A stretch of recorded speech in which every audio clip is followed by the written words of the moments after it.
Welcome to a Telltale Books video. I'm Greg, and I'm going to move on to the second in my John Wyndham series, trying to read everything I can get my hands on by John Wyndham in order of publication.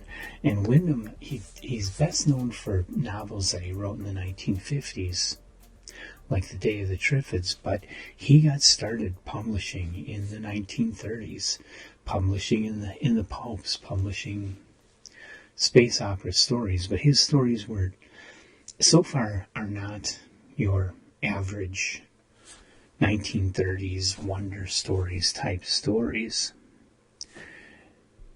And the stories I'm talking about tonight, his second story, is titled The Lost Machine. This was published in the April 1932 issue of Amazing Stories, which, by the way, the cover illustration is for The Lost Machine. It's by the excellent science fiction illustrator Leo Morey, and it's one of my very, very favorite illustrations from the 1930s. It's a beautiful piece. Absolutely love it. Wish I had it framed on my wall. And it's the image that I use for the title card of this video. And I do not have a physical copy of that issue of Amazing Stories. Where I read the story, The Lost Machine, is in a new book published just this year by Subterranean Press, Logical Fantasy, The Many Worlds of John Wyndham, with a beautiful Bob Eggleton cover illustration, edited by David Dite. I think that's how you pronounce his name. Excellent book. It's got a lot of John Wyndham stories from throughout his career. Excellent book. Subterranean Press does good quality books. So they're a bit more than what you're going to pay at Walmart for a book, but it's worth it. They do really good books. So if you can get hold of a copy of that, that's what you want, logical fantasy. So what's The Lost Machine about? In it, you have basically a robot, a machine intelligence. It's coming to Earth from Mars. And it's coming to Earth to just explore and find out, it's on a scientific learning expedition to find out about the Earth. And it's part of a whole society of machine intelligence on Mars. I'm imagining that they must have been built by biological creatures at some time, but at this point, everybody on Mars is a machine. Kind of like the real world, where all the inhabitants on Mars are robots. Except in the real world, those robots are all visitors from Earth. So, kind of reversing the role there. Anyway, the whole story is told from the point of view of this machine intelligence. And right off the bat, when it lands, some little girl gets hurt, and the machine is seen near it, so all the human beings freak and start chasing after the machine. The machine escapes into the woods and goes on more explorations. Previously, I have always been under the belief that Ian Binder's I, Robot was the first robot story to present robots sympathetically.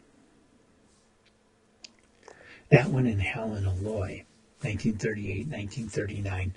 But otherwise, robot stories in the 1930s were all these robots on the loose, killing everybody.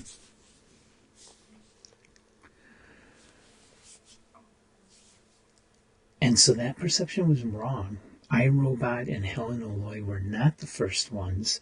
This story was published in 1932, and it is very sympathetic to the robot. The robot is presented as an intelligent and kind character. The story is very well done, very well written, and I do recommend it. This is a top tale, guys. This is a really good story, an amazing story. enjoyed it completely. It's only a novelette, so it's not super long, but it's not super short either. It's long enough. And so, like I said, you can read it in Logical Fantasy, out now on Subterranean Press's website. I believe there's still copies available, though it's been a few months since I bought mine when it was released. And the only other thing to know about this story is that in its original publication, it was published under the name that John Wyndham normally used early on, John Bainin Harris. And it's not really a pseudonym. His name was kind of long. His full name was John Wyndham Parks Lucas Bainin Harris. Okay, so John Bainin Harris was his name. John Wyndham was also his name. So these aren't pseudonyms. They're just different versions of his name. And he was a British author, of course, but in the early 1930s, the only place for British authors to publish their science fiction was amazing stories, wonder stories, astounding stories. That was it. So, have you ever read The Lost Machine? Do you agree with me that this is a really remarkable early story?